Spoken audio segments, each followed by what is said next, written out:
in the West or traditional approaches to sustainable finance have gotten it wrong, which is we have overemphasized disclosure mechanisms and transparency before we've started with what the goal is that we're trying to achieve, and therefore what information or policy framework will be necessary or useful to achieve that. All right, welcome back to Pine Speaker Series. Today we have a very special guest from all the way from New York City, Lisa Sachs, Director at Columbia Center on Sustainable Investment. Welcome to Singapore, Lisa. Thank you so much. It's such a pleasure to be back. We met during last whirlwind trip to Singapore, and it's such a pleasure to meet you again and to have this conversation. So before we get started, Lisa, would you be able to do a quick introduction to our audience and a little bit about you, your work at Columbia? You have been pivotal in terms of defining what sustainable investment is. So if you could share more about. Well, at Columbia University, I direct the Columbia Center on Sustainable Investment. I also direct a brand new master's program on climate finance at Columbia Climate School in partnership with Columbia Business School, which has been a really new, exciting adventure this year.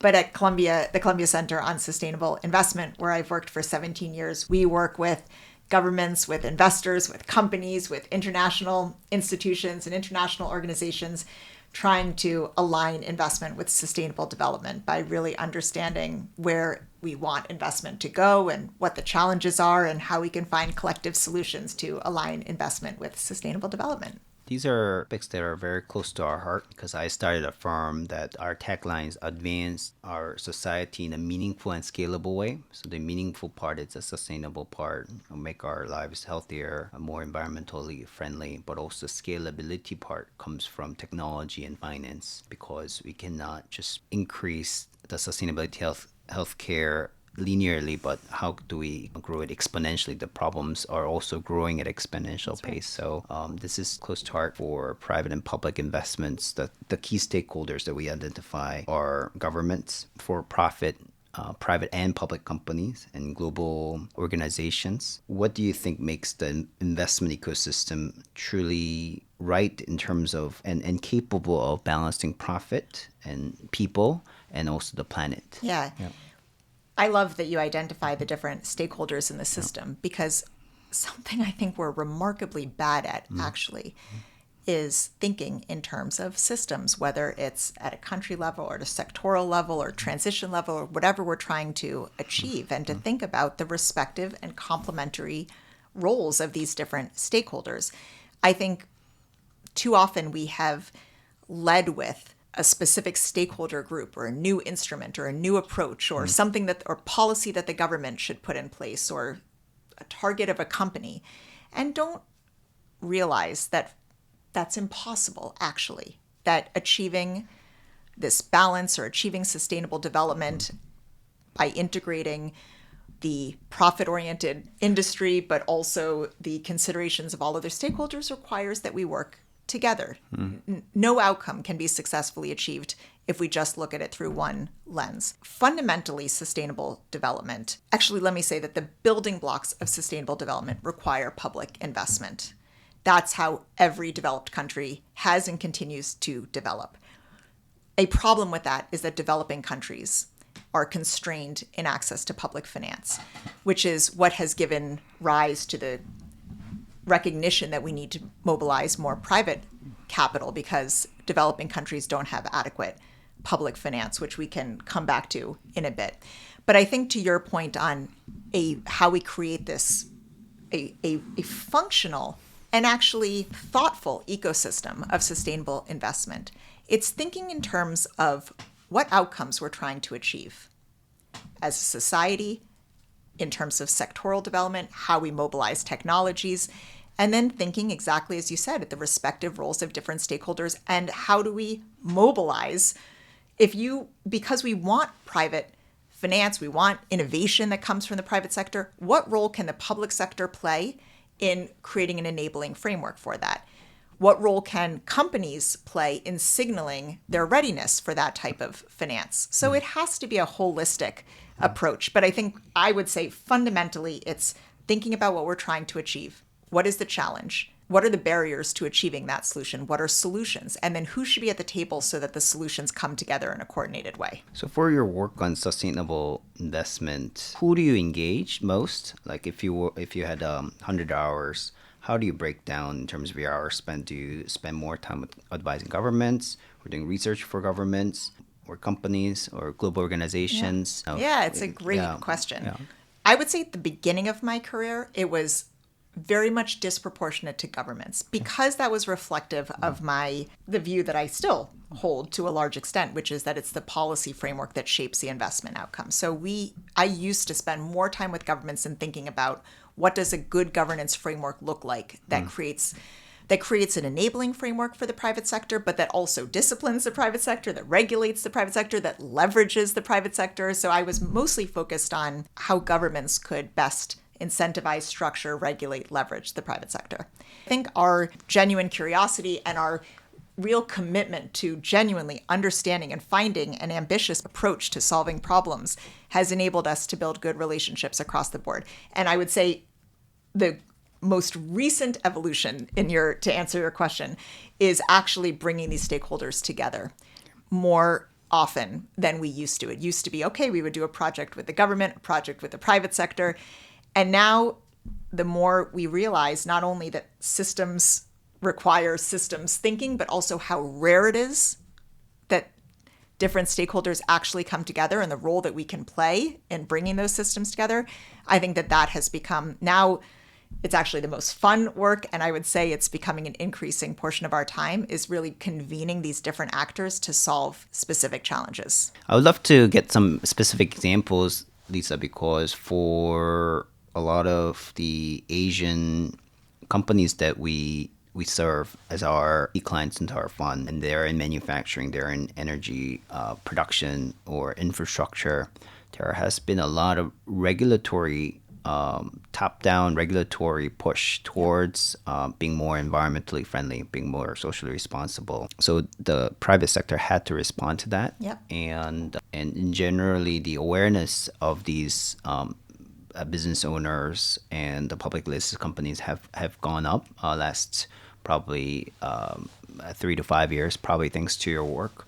Do you think there's more work to be done? So, especially between governments and companies, and what are some of the conversations you're having there? First of all, that is great to hear. I think that let me just say that I think a lot of the great work is happening in this part of the world, which is why it always feels good to come over here, because I think that there is commitment and the conversations, but also the ability to think innovatively and engage with the complexity is much more straightforward here than it unfortunately is back home in the US or even in Europe, where I think some of this landscape has gotten very confused and very muddled about sustainable finance in general and how to advance even good corporate practices and what tools to use. So I think we're more confused actually in the West, and I'm more hopeful about the innovations here. There are some important sectors in which signaling from the public sector can be decisive in terms of shaping practices. So some types of policies that require internalizing externalities. So not polluting or considering the impacts of a business can just be imposed through a regulatory approach, which is helpful, or incentivized, or good practices can be incentivized or subsidized. That's all helpful. But there are some sectors in which that's not sufficient.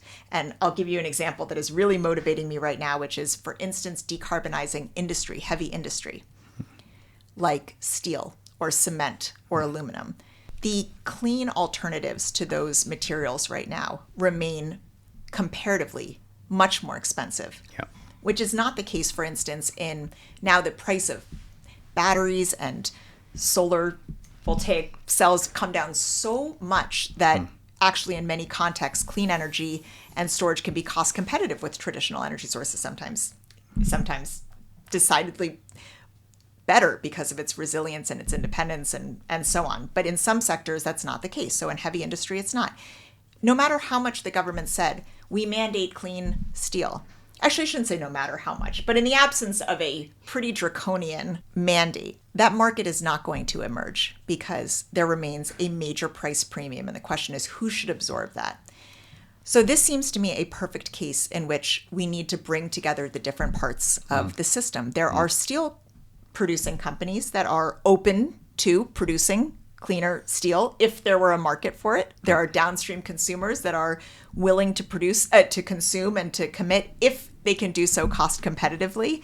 There's industries that are advancing the technologies that allow us to do so more cleanly, but the ecosystem has to be brought together to think how we're going to do this. And to the extent that there remains a higher cost for these materials, who's going to bear the higher cost? I think it might have to be philanthropy at first, or some type of concessional finance coming from a commitment of actually achieving decarbonization, because the market is not yet able to absorb those costs at the moment.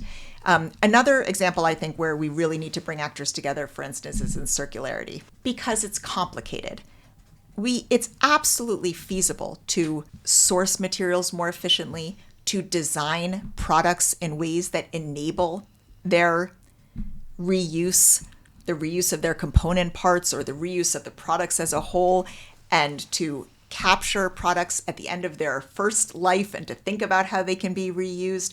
But a lot of that requires real innovations in design, in market structures, and whether producers take ownership for their products throughout the value chain. Is there a collection mechanism at the end? Is it concentrated enough that we can build a recycling ecosystem? So this is another example that I don't think that just saying a sector has to have X percentage of reused content will be sufficient to motivate the types of sector changes that are needed to achieve these outcomes. We really need to work together. So I think, in short, I would say that the policy signals from the governments are decisive and important and valuable. And I love it coming from the US, where on any given day we have new policy signals, but few of them are in favor of sustainability.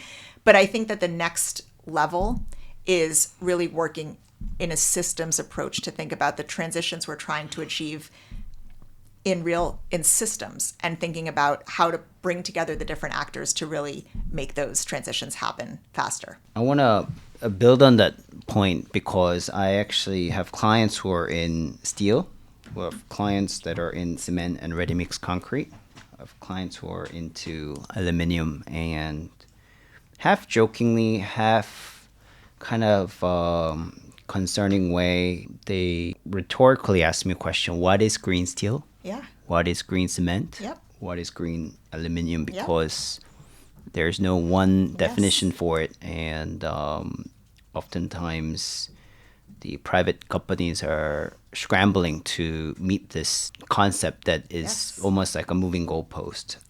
But what I would give credit for is that the regulators and governments have set up a regulatory goal, varying different jurisdictions. But once that regulatory framework is clear, the private side will do whatever it takes to meet that goal, because entrepreneurs are creative and hardworking, and they generally feel that this is a right path towards sustainability. However, it requires immense amount of investment and hard work, because they've been doing it in a certain way. And they have these very demanding customers who would not compromise on the quality of the final product. So we at Pine, we have been commissioned by our clients go and find commercially viable, net zero carbon cement, net zero carbon replacement for steels, aluminiums. It wouldn't happen overnight, but we're looking for technological breakthrough startups and companies that could contribute to this goal, but it's not easy. So where do you see the billions, if not trillions, of climate finance capital that's being set up throughout the world going in, and in which segment of these transition are you most excited about to unlock this private capital? What a great example.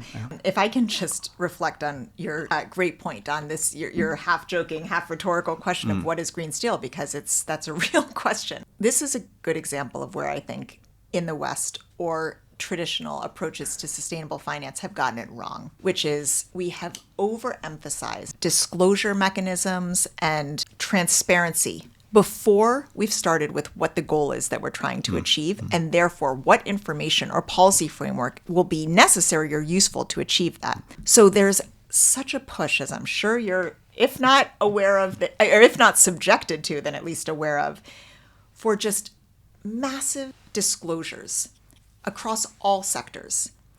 I find that a waste of time and effort. Disclosing emissions along with a million other factors that may or may not be relevant to particular goals is exhausting the ecosystem. It doesn't help manage all of those factors because it's just too much. It's not even clear what should be managed and for what purpose. So I think that was the wrong way to go. Whereas if a goal is we want to produce green steel, well, what do we define by that? I think far better than massive disclosure are standards. We define green steel as X amount of emissions intensity, which hopefully decreases over time as technology increases and as the availability of clean energy increases and so on. But start by boundaries, and then firms know what to measure and what to disclose to be able to prove that they have met that standard. And to the extent that we need other policy supports to enable that market to exist, well, good. Then you've set a standard, you mandate certain amounts of disclosure that enable one to verify whether the standard is met, and you complement it with specific subsidies or other policies that enable, for instance, consumers to adapt quickly, or if you need support for technological innovation or technological retrofitting or whatever it is. But that's a coherent policy framework, which is rare and not at all done in the West. So that's a very good example. I think to your second question of where the finance should be motivated, the reason, what determines whether something gets financed or not is whether it's financeable, and what it's financeable depends on whether the returns exceed the risks. The perceived risks and the real risks. A major constraint right now is that in many transitions that we need to achieve, it's not yet financeable because the risks, the uncertainty of the regulatory framework, the uncertainty of the technologies, the uncertainty of the market and the offtake mean that the risks exceed the confidence of investors to make returns. So I think the major thrust of our finance ecosystem should be oriented toward understanding the risks and the barriers to mobilizing finance so that these transitions become financeable.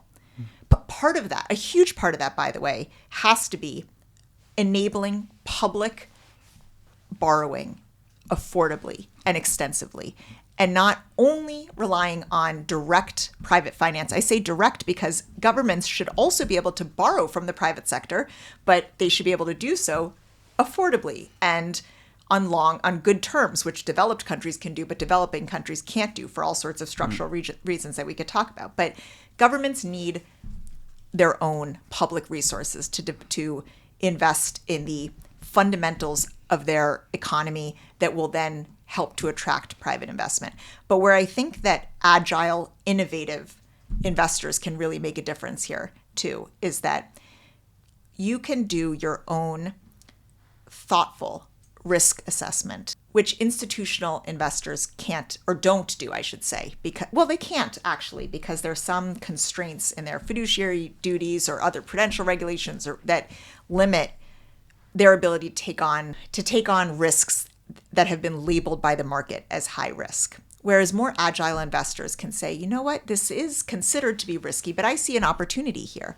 And you can also work with other stakeholders, as you've just described too, to create the ecosystem that addresses those risks. So if you can find the buyers, you can address offtake risk. If you can find other partners that will take on some of the risk, then you can reduce the risk of the whole ecosystem. So I think that that's where more agile investors can really lead the field in showing, actually, this is not as risky as the market thinks, and we can work in a way that further decreases this risk, and by doing so, create markets that then can scale. Your role in terms of having the conversation with governments Yeah. and companies, and or in between governments and companies. Correct me if I'm wrong, but I feel like a lot of times the conversation is a bit more of a one way from government to companies telling them what to do. But have you thought about creating more dialogues from the companies to the government as well. Again, Yeah. such a great example and so interesting and helpful to hear your experience. I think you're right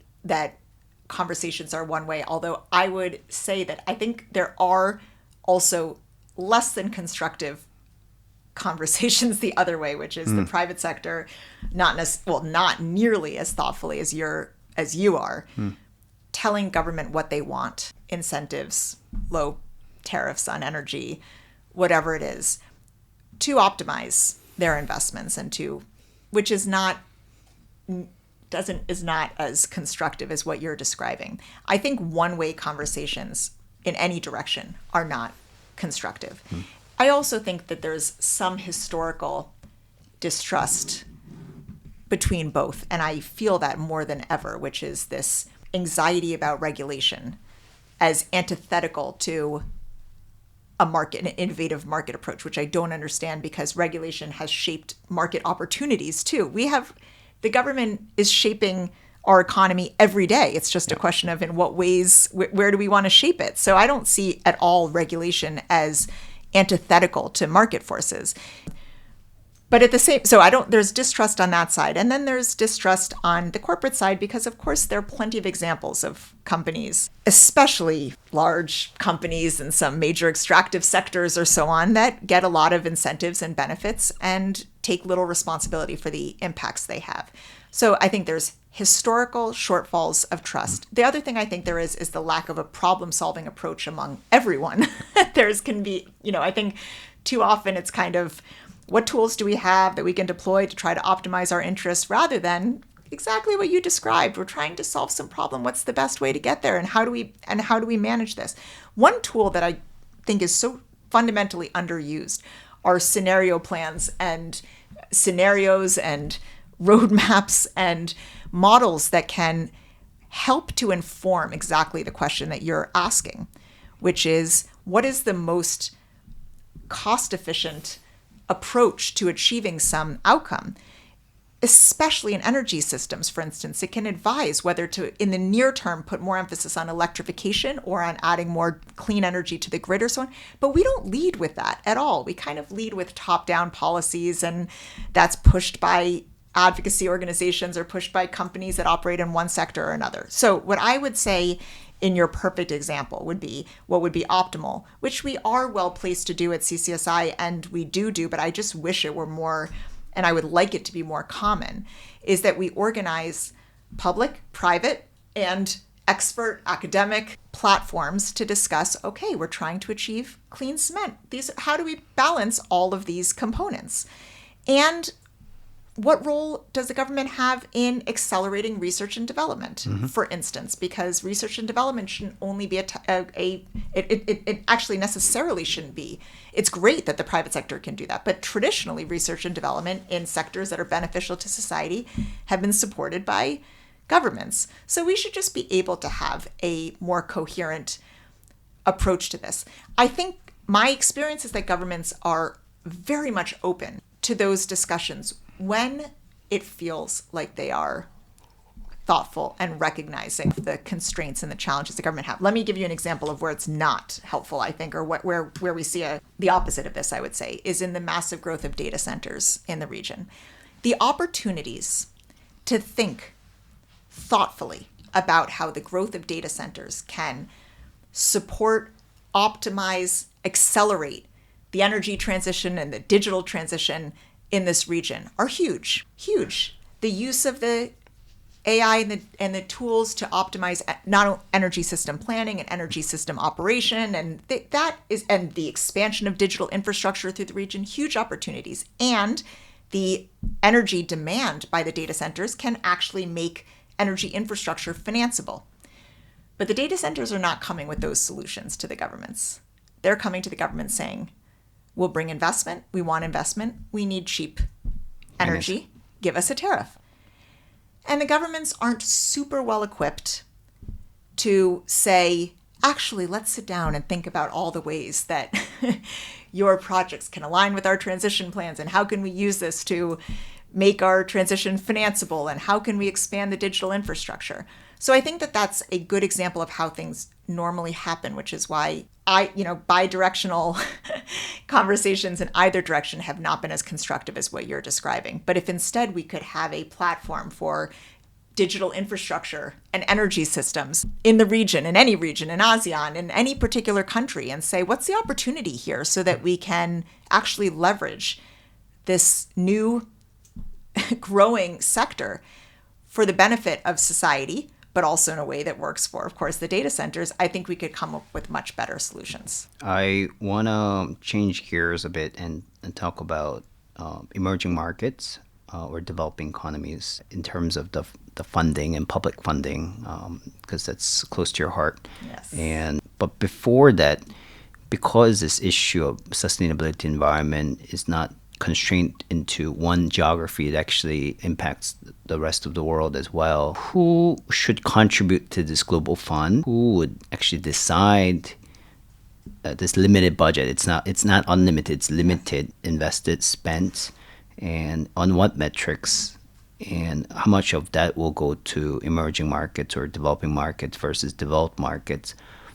It's a foreign concept to me. If you could shed light on how you view this, because what we do with that limited amount of capital will really dictate what comes out of that. Yeah. You're right. Yeah. Great question. Very core to my heart right now and to a lot of our thinking.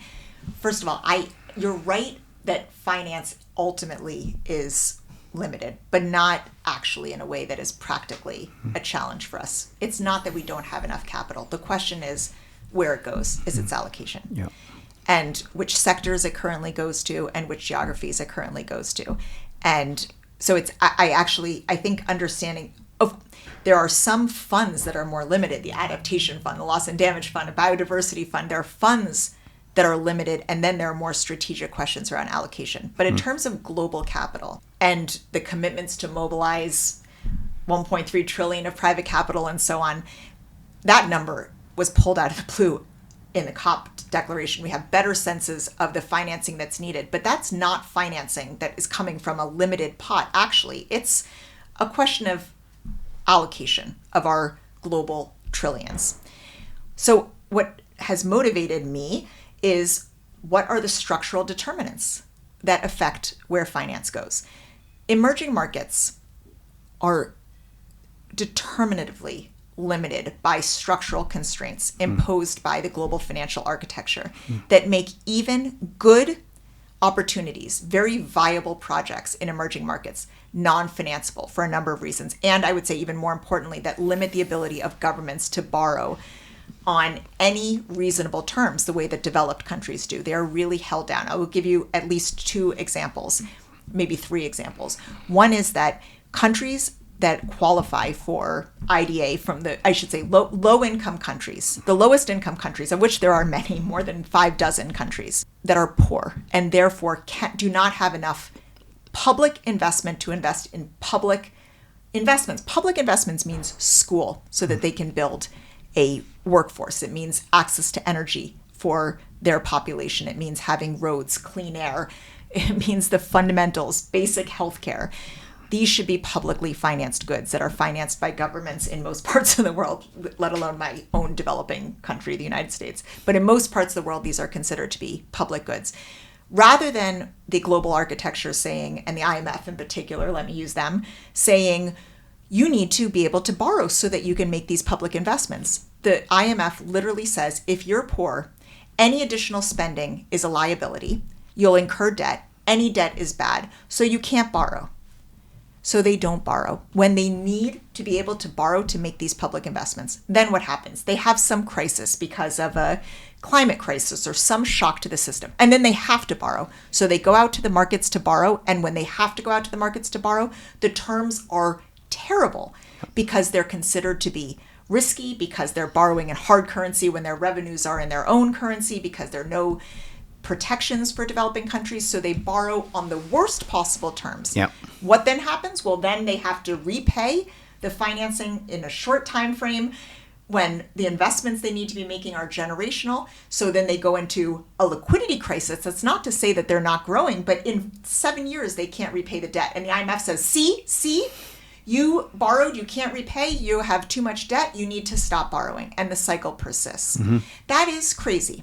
Rather than saying, how much would it cost for you to invest in public investment? We, as the International Monetary Fund, will ensure that you can borrow affordably to fund that public investment. And by the way, to finance an education system that requires a 25-year loan because it takes a generation to see the payoffs. So we're going to ensure that you're borrowing affordably for 25 years. But we fundamentally do the opposite. Then this gets reinforced by how the credit rating agencies perceive risk. So the IMF is, to my mind, trapping countries in poverty, and the credit rating agencies, the number one most decisive indicator for the S&P, Moody's, and Fitch that control 90% of the sovereign rating market, the number one indicator explicitly and implicitly is GDP per capita. If you're poor, you're risky. Full stop. If you're a poor country, you have zero chance of being deemed creditworthy by the three biggest credit rating agencies. And you know how many low-income countries are deemed creditworthy? Zero, because they have no chance. So then, and by the way, as you might experience, I'm curious, that sovereign rating becomes the ceiling for the risk rating of projects within the country or of subnational development banks. So it makes any type of financing in those countries prohibitively expensive, no matter how well structured the project is, no matter anything, no matter how good a project it is, the value of the market. So these are structural constraints for emerging markets that are decisive, I will say. Of almost everything else we see in emerging markets, I would say is a symptom of these structural constraints. Because yes, there are underdeveloped utilities and underdeveloped regulatory frameworks and not strong skills across the board, and the infrastructure is not reliable. But a lot of that is the function of the fact that developing countries have not been afforded the support to actually invest in their own growth. I would note that if you look at the IMF growth projections, emerging markets are projected to grow orders of magnitude faster than developed countries because there's a theory of convergence. When you have farther to go in terms of development, you grow faster. So these are high growth economies where if we could properly invest with the right support and the right structures and the right guarantees, these could be great investment opportunities, never mind the fact that we're investing in development in emerging markets. So that's how I see the emerging market landscape, is that we will have fewer trade-offs to make in terms of how we allocate funding if we can fix the structural determinants that are completely biased against emerging markets. And in the meantime, we need different mechanisms to reduce the perceived risk in these economies. Guarantees, export credit agencies, first loss projects, blended finance vehicles. There are different ways that we can reduce perceived risks to enable investors to come into these good market opportunities. Yeah, as you describe the challenges and problems, I draw a parallel experience to what I do, which is venture capital investment. And many of our investments are inherently high risk, early stage, meaning that they really haven't proved out their business models. They're burning a lot of money as they go along. But maybe the question is, for these governments and rating agencies, they don't really have an upside, even if they were to take all these high risk. For us, we are incentivized to take risks because our returns could be, it's not guaranteed, but could be in 10x, 20x, 100x. Yes. And when we exit through initial public offering or through M&A or secondary sale, then we can recycle the capital to take another round of crazy risk, crazy amounts of risk, and return the capital back to the clients. But maybe would you say the incentives are not there to take these type of risks? Yeah, it's a great parallel. In some ways, I think that there's far less risk in developing countries because to invest in education, to invest in the skills in your economy is the best possible investment, highest return on investment. I think one can say quite confidently that if governments were able to invest in education, electrification, I mean even electrification in the sense of access to electricity, access to energy Yeah. for their populations, in transport networks, in the basic inputs in agriculture, in digital infrastructure. Yeah. That's not a risk. That's just a public investment. I think we can say confidently that those economies will grow. So I think it's even less risky. That's almost the surest bet. But those types of investments are treated like risks by the international framework. So, by the way, investing in, after COVID, for instance, when developing countries would spend public investment to manage COVID impacts and so on, that was treated by the rating agencies as increasing public debt and therefore a risk factor.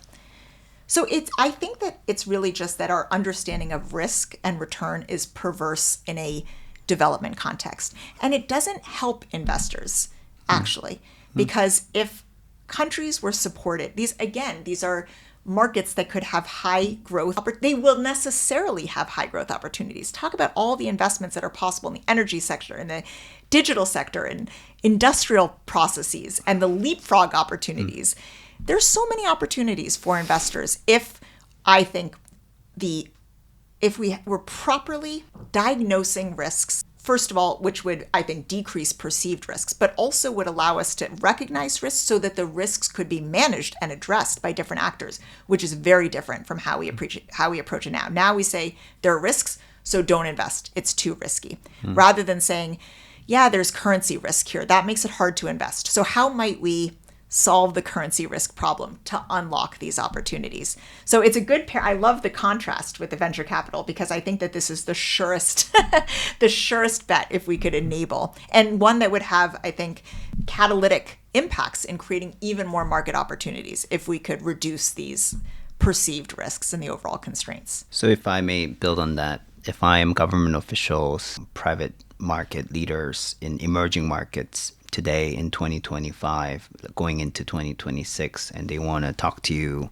at CCSI about attracting high quality, responsible, sustainable investments, not as recipients of aid, which could be an option, but also healthy, productive partners in global sustainable transformation. What are some of the right conversations that should take place with you? Yeah, great. I love having those conversations, and we are with a number of countries. And actually, we have the extreme privilege of supporting ASEAN through, especially thinking about the financing of the energy system through the ASEAN Center for Energy and the other ASEAN institutions, the ASEAN Secretariat, and the member states in thinking about exactly this. Let's use the energy. My short answer would be to understand how to rigorously and thoughtfully build an investable pipeline of projects by understanding what investments make sense in a particular country, in a particular context.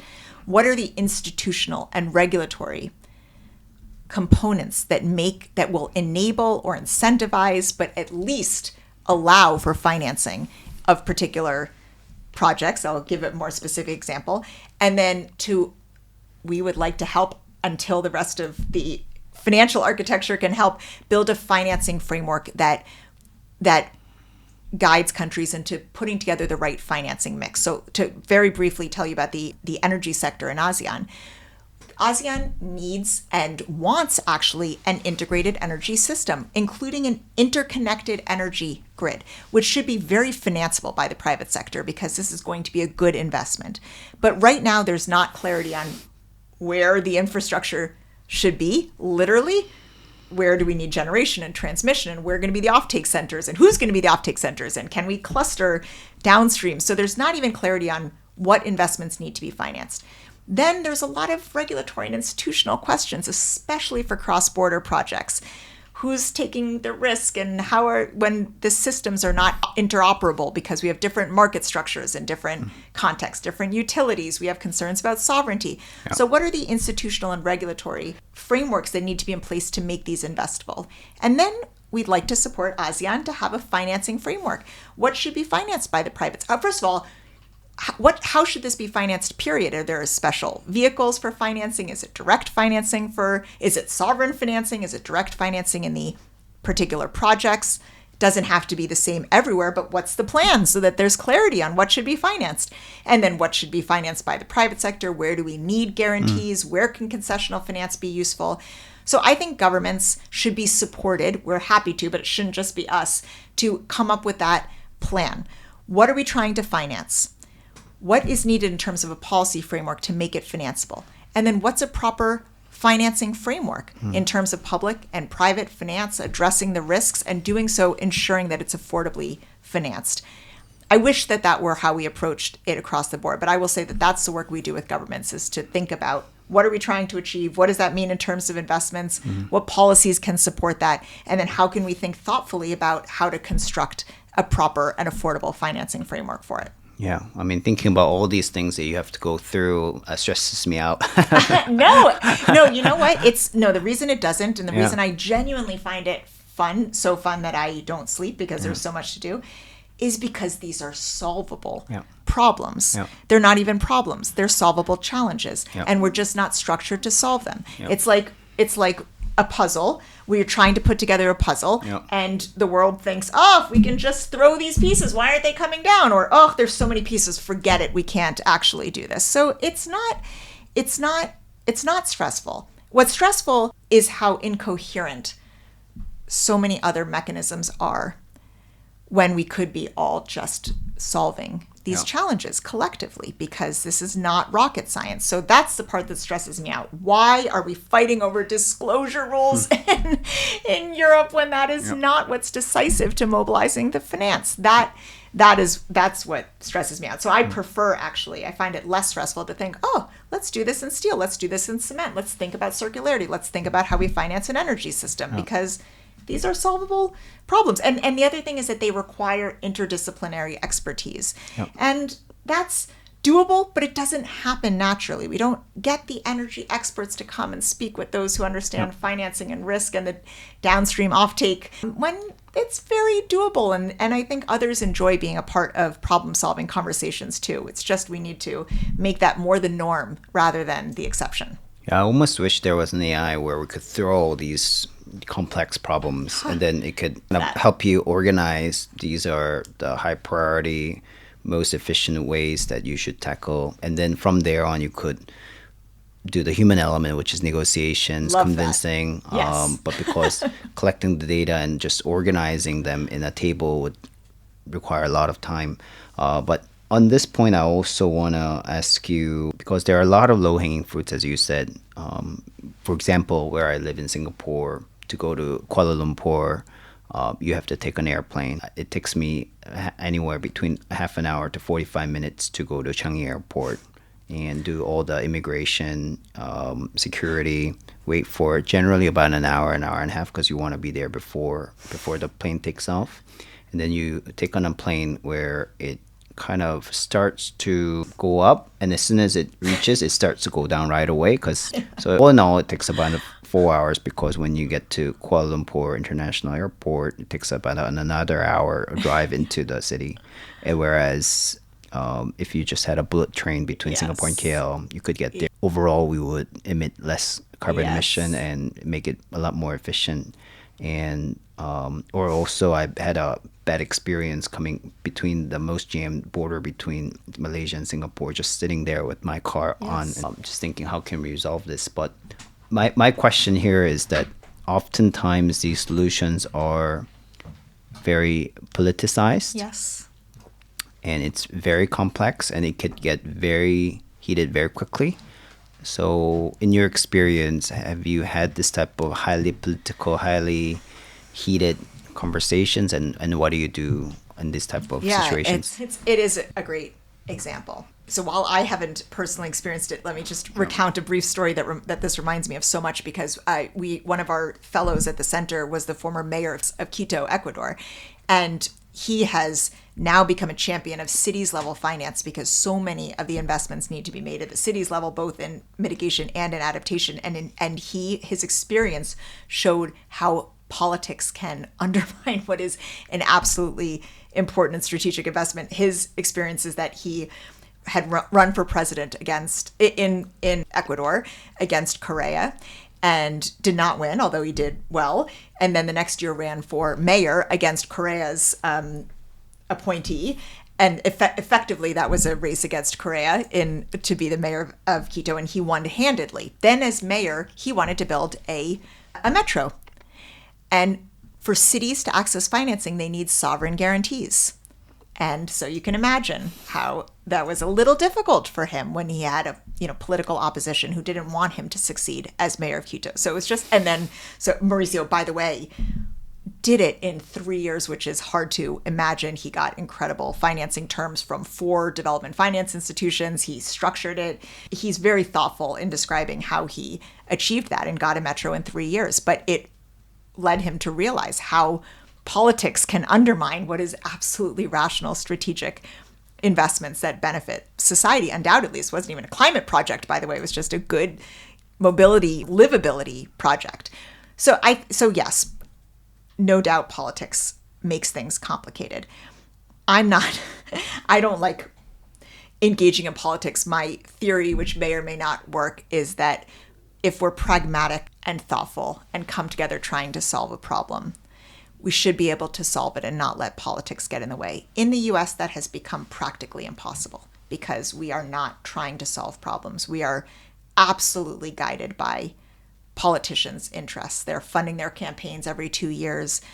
We have a system that has not only legitimized, but absolutely enabled and put on steroids the idea that you can fund what you want to achieve by funding your candidates. So nothing about our system is set up to solve problems. Politics is driving everything. It's very painful. In the rest of the world, I have more optimism. But I think that we then have to change our mindset from, oh, it's politically so challenging, therefore we can't do it, to, yeah, there's politics. There are politics that represent interests. Okay, how can we come together and think about this pragmatically, putting politics aside, and find solutions to this? I'm not to suggest that it's naive, but I would rather think pragmatically about what makes sense and work within that to find solutions. Is it a question of who's financing the high-speed rail? Okay, well then let's think about financing solutions that work for everyone, because that sounds like a good financeable project. And I would say in this region, by the way, the region as a whole will benefit from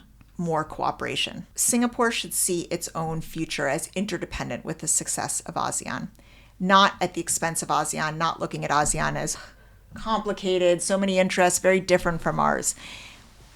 Especially this region, with its incredible potential, given the resources it has, every type of resource, physical resources, financial resources, human resources, all of it, should see its future as interconnected. That doesn't mean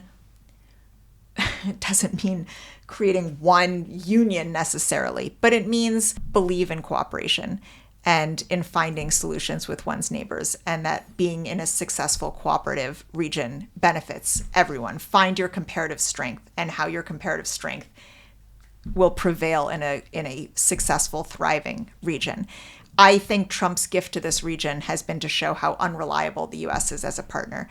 And I hope that the lesson from that is that there's resilience in interdependence within one's own neighborhood. And that's not anti-US. It's not anti-anyone. It's let's invest in our own future. We welcome partners in that future, but we're not going to allow the world to divide us up into political alliances. We're going to try to invest in our own regional success. Going into 2026, in about 5 years, we'll be in 2030. I want to switch gears and ask you, what are you optimistic about in terms of evolution of sustainable investment and international collaboration? We're back in this room by 2030. How would you have seen this two on the investment side and then one on the international collaboration that evolve into? Yeah, I'm going to have a rosy picture of the future. One thing I think has been remarkable, that's also thanks to you and your work, is technological advancement and the application of technologies that are advancing faster than I can keep up with, and the role that they can play, especially in sustainable development across the board, which I'm trying to keep up with all the ways in which technology and digital tools, including but absolutely not limited to AI, can accelerate and support leapfrogging actually in both for countries that are behind, but also in new technologies to solve our global challenges. So I think my understanding, which is limited in this space, is that projections of technological advancement have been so far behind the reality by everyone. I think we are underestimating consistently how fast technology can and is evolving rapidly. So I think that's one thing that gives me hope is, and especially if we can orient that technological development to productive uses and to ensure that we are closing digital divides and closing technological divides rather than exacerbating them, which is always possible. And then the other, from a political perspective, what gives me hope is that I do think this is a crazy geopolitical time. But one thing I think will shake out from this is the recognition that we live in a global multipolar world, that there's no supreme country, certainly not one that is a benevolent ruler of the world. And I think the leadership of other countries have shown more of a willingness and more of an eagerness to work collaboratively with one another, which is how the world should be. We shouldn't have a single superpower. We should have many countries that are financial superpowers, that are diplomatic superpowers, that can work collaboratively and collectively and support the whole world in a mutually beneficial way, because investing strategically in rapidly growing economies can be mutually beneficial. So I think the fact that we are now seeing the new financial centers and new centers of global power emerge in a way that is much more cooperative.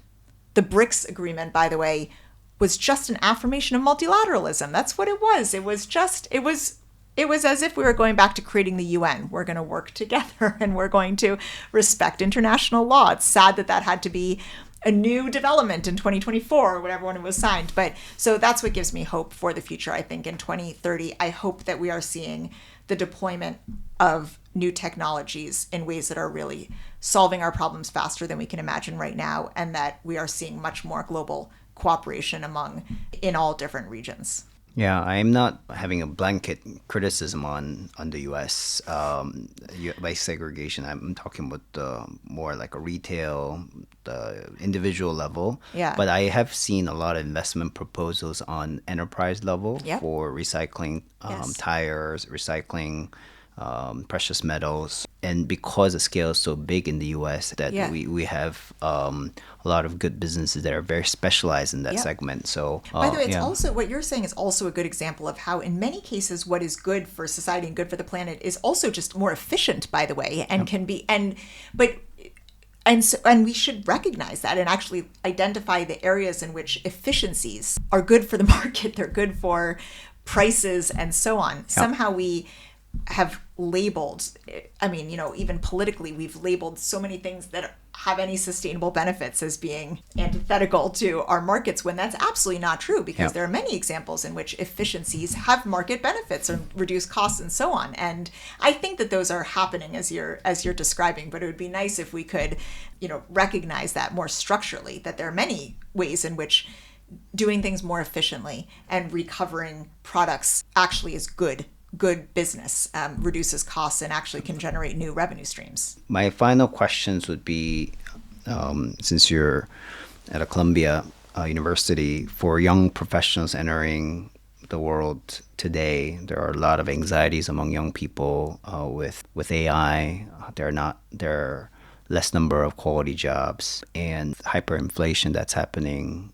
assets price going through the roof, where it's almost unrealistic to expect that any meaningful assets, housing, wealth creating, which is evidenced by low birth rate and just people struggling to pay back their student debt and all that. So if you were to work with these young professionals, what kind of mindset and skill set do you think provide and work together with these young people to drive these meaningful changes in the space? Because ultimately, one, survival, and two, meeting basic needs would come before prioritizing for sustainability at scale. Yeah. Well, working with and intersecting in the life journey of young people is one of the truly one of the greatest privileges of being a professor at Columbia. I've taught, it's now been 17 years. I've been teaching, I think, for 15 of those years.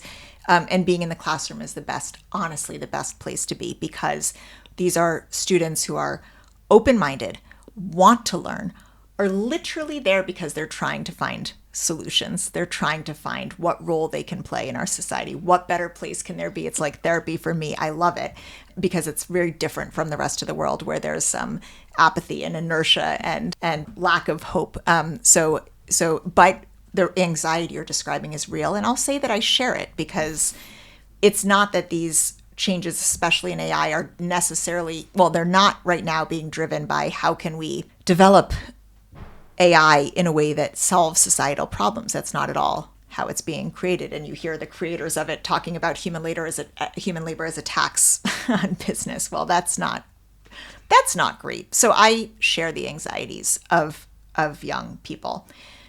At the same time, what I find great hope in and what I tell the students is I would encourage young students to, one thing that AI, at least now, cannot replace is the ability to think critically, innovatively across systems and with a real problem-solving approach.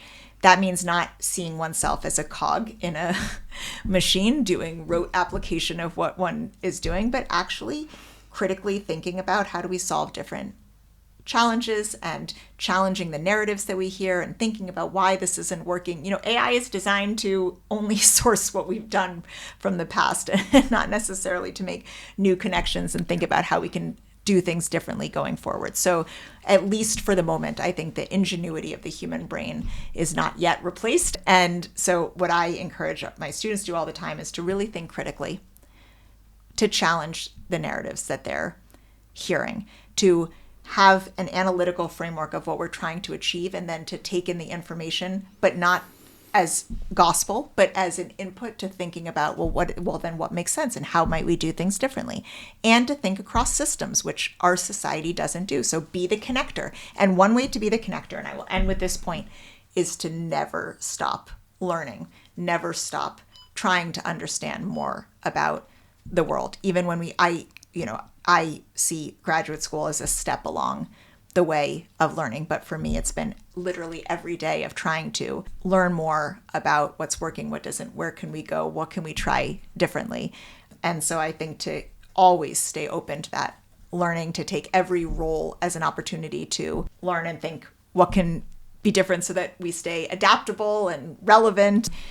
And then a plea to those who are developing AI to develop AI in a way that augments what humans can do and doesn't replace the idea of humans. So I actually would look to the creators of AI, frankly, to give advice to students and to young professionals about, okay, well, good. You know what? I would love to have AI take my notes so that it's not a student taking my notes.